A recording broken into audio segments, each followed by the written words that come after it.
You're 1 month pregnant, Jimbra Sevilla. Congratulations. Thank you, Dulcie, nakangiting pasasalamat niya sa doktor. Nakangiti siyang umalis sa opisina nito at masayang sumakay sa kanyang kotse para umuwi. Siguradong magugulat si Harvey pag nalaman niyang buntis ako, nakangiti niyang sabi habang nagda-drive. Pagdating niya sa kanilang mansyon ay kaagad siyang pumasok sa loob at dumiretso sa kanilang kwarto, pero ganun na lang ang pagkagulat niya pagkabukas niya ng pinto. Ay, nakita niya ang kanyang asawa na nakikipagharutan sa kama, kasama ang best friend niya. Halos hindi maibuka ni Yasi ang bibig niya dahil sa takot na baka marinig at makita siya ng dalawang parehong pawisan habang nasa kama. Unti-unti siyang umatras at isinara pabalik ang pinto. Dali-dali siyang pumunta sa sala nang makitang hinahanap. Ay mabilis niya itong pinirmahan at umalis na sa mansyon, umiiyak habang nagda-drive si Yasi. 5 taon silang naghintay na magkaanak ni Harvey, pero nang dumating naman ang hinihintay nila ay siya namang pagkakita niya sa asawang may katalik at ang masakit pa ay kaibigan pa niya ang babae. I hate you. I hate you. I hate you. Mangwalang hiya kayo. Niloko niya lang pala ako nang hindi ko nalalaman. Ngayon pa, kung kailan magkakaanak na tayo saka ka pa talaga nagloko. Damn you, Harvey. Damn you. Galit na sigaw ni Yasi habang pinagpapapalo niya ang manibela ng kanyang sasakyan. Nanghihina niyang kinuha ang kanyang cellphone at dinayal ang numero ng kanyang kaibigan.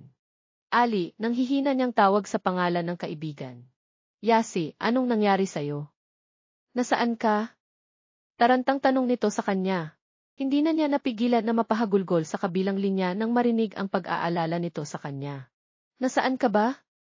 Pupuntahan kita. Matapos masabi kung saang lugar siya ay binaba niya ang tawag at napasandal na lang sa upuan ng sasakyan habang walang humpay ang mga luha niyang nagsisibak dahil sa sobrang sakit. Nang makarating si Ali sa kinaroroonan ng kaibigan niya ay una ang mga mata nito dahil sa pag-iyak.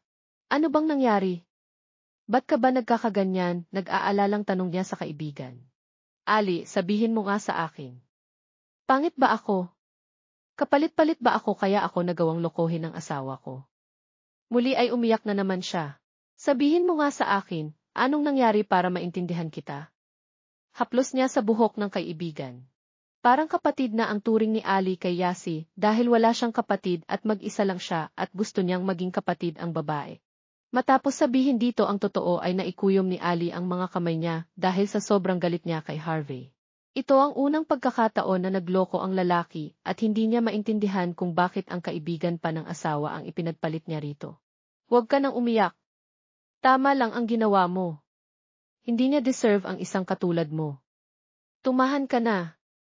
Nandito ako para tumulong sa'yo. Napapikit si Yasi habang nakasandal sa balikat ng kaibigan. Feeling niya pagod na. Napagod siya dahil sa isang mabigat na trabaho hanggang sa naramdaman na lang ni Ali ang malalim na paghinga dahil tulog na pala ito. Dinala ni Ali sa kanyang bahay si Yasi. Tulog pa rin ito sa kanyang sasakyan kaya hindi na lang muna niya ito ginalaw para hindi ito maistorbo sa tulog niya. Sa mansyon ng mga Sevilla, napangiti si Carla nang makita niyang pirmado na ni Yasi ang annulment papers nila ni Harvey. Finally babe, akin ka na talaga. Hindi ko na magiging problema pa si Yasi dahil pinirmahan na niyang annulment niyoong dalawa, masayang sabi ng dalaga sa lalaking kayakap. Samantalang si Harvey ay walang emosyon ang mukha niya, blanko lang ito at hindi mo mababasa kung anong kanyang iniisip. Nang magpaalam si Carla na uwi na lang muna ay hindi na ito pinigilan ni Harvey. Gusto niyang malaman kung anong dahilan kaya pumirma siya sa annulment na noon ay hindi naman ito ginawa. Manang, may alam ka ba kung nasaan si Yasi ngayon? Kung may alam ka, sabihin mo na dahil kailangan ko siyang makausap, sabi ni Harvey sa mayordoma nila. Naku, sir, pasensya ka na, Sir Harvey pero di ko sinasadyang nakita si Maam nung araw na dinala mo rito ang Carla na yon. Hindi nagtagal nung umakyat kayo sa taas, siya ring dating ni Maam Yasi, masaya pa nga po siya nung umakyat sa taas eh. Pero nagtataka ako dahil umiiyak na siyang bumaba hanggang sa nakita ko siyang may pinipirmahan sa may mesa, nakalimutan ko lang hong sabihin sa iyo, paliwanag ng mayordoma sa kanya. Agad na naihilamos ni Harvey ang kamay niya sa kanyang mukha, dahil sa hindi siya makapaniwalang nakita siya ng asawa niya. Ano naman kung nakita niya ako? Hindi niya ako mabigyan ng anak kaya ano pa bang hahabulin ko sa kanya, sabi ng kaliwang bahagi ng isip niya. Damit. Umalis ng mansyon si Harvey. Wala siyang ibang taong alam na may alam kung nasaan ang asawa niya, kung hindi ang kaibigan lang nitong si Ali. Senorito, Ali, may naghahanap po sa'yo sa labas. Gusto ka raw niyang makausap, Harvey daw po ang pangalan niya. Lihim na napangisi si Ali. Talagang alam niya kung saan niya hahanapin ang asawa niya. Papasukin mo siya, Manang, pero huwag mong sasabihin sa kanya na may ibang nakatira dito maliban lang sa atin. Matapos mo siyang papasukin, puntahan mo si Maam Yasimo sa taas at huwag mong hahayaan na makagawa siya ng ingay at lalo huwag mo siyang hahayaan na lumabas sa kanyang kwarto. Naiintindihan mo ba ako? Yes, Senorito. O sige, magbibihis lang ako. Umalis na si Ali habang ang katulong ay bumalik na sa baba para papasukin si Harvey. Pinapapasok na po kayo ni Senorito, sir, magalang na sabi ng ginang kay Harvey. Salamat. Nang makapasok sa loob ay masasabi niyang maganda din ang bahay ng kaibigan ng asawa niya at halatang mamahalin ang mga gamit na nasa kanilang sala. Pero mas lamang pa rin siya dito. O, anong masamang hangin ang nagdala sa'yo rito, Harvey Sevilla? Seryosong tanong ni Ali kay Harvey. Nasaan ang asawa ko? Ilabas mo siya kung nandito siya sa'yo. Oh, bakit? Mukha na ba akong hanapan ng asawang nawawala, nakangising sabi ni Ali.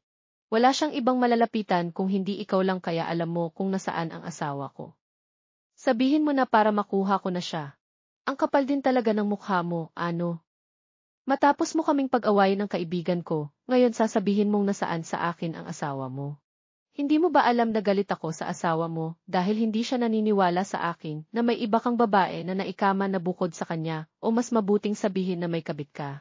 Wala kang pakialam kung hindi man naniniwala sa iyo ang asawa ko dahil alam kong mahal mo siya, kaya mo ako sinisiraan sa kanya dahil gusto mong maagaw ang asawa ko. May diing wika ni Harvey. Wow, talaga?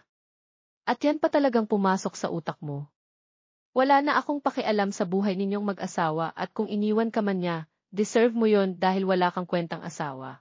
Naikuyom ni Harvey ang kamao niya at akmang susuntukin sana si Ali nang magsalita ito. Subukan mong ilapat yung kamay mo sa mukha ko. Baka nakakalimutan mong nasa poder kita at kahit anong gusto kong gawin ay magagawa ko dahil trespassing ka rito.